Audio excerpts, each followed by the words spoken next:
Everyone, today we are discussing about the stress adaptation model part 2.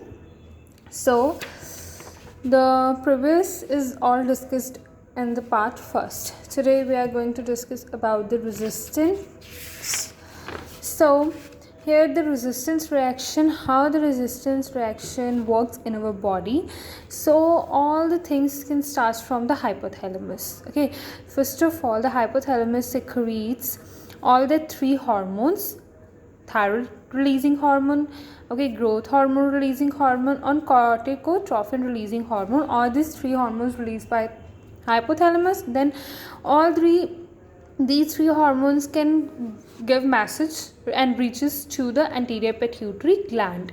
Then anterior pituitary gland secretes these three hormones, that is the adrenocorticotrophin releasing hormones, and that is the human growth hormones, and thyrotrophin stimulating hormones. So the adrenocorticotrophin hormones can then further stimulate the adrenal cortex. Adrenal cortex is a part of the adrenal medulla gland situated on the kidney. Okay, so this is further secrete glucocorticoids and mineralocorticoids. These hormones are secreted by the adrenal cortex gland situated on the kidney. Okay, then the human growth hormones can stimulate the liver, and further the liver can secrete the energy, provide the energy supplies through the glycogenolysis.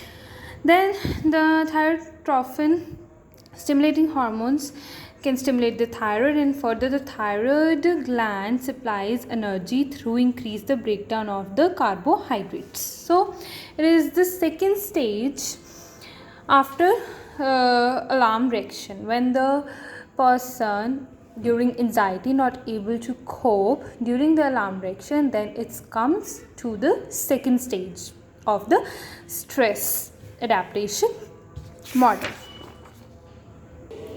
So then after resistance stage, the last stage is exhaustion stage.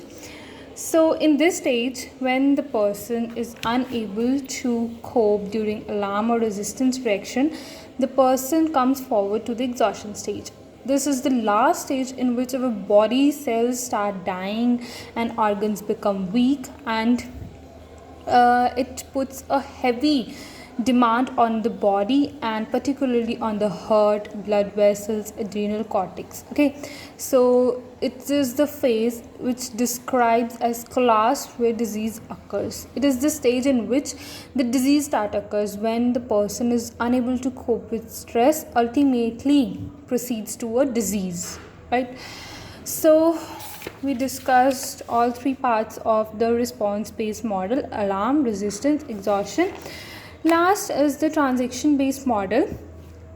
In this model, basically the stress theory includes cognitive, affective, adaptive responses from person and environment interaction. The person responses to perceived environmental changes and coping mechanism. Okay, so I can explain this with the help of example. In the term of illness, here one person may respond with denial. For example, the person having suffering from a situation of death of her spouse or any loved one loss, then one person may respond with denial, another may respond with anxiety, and still the third one can experience or may responses with depression. To explain the various variations among individual under comparable conditions. So the transition based model means that there is a different coping mechanism, depends upon the person how the person can cope, and may person show it as anxiety or may respond it as a denial or maybe with depression. So it varies from person to person how a person can react to the situation. So it's all in about our stress adaptation model, and we discuss all the topic in two parts. So thank you very much.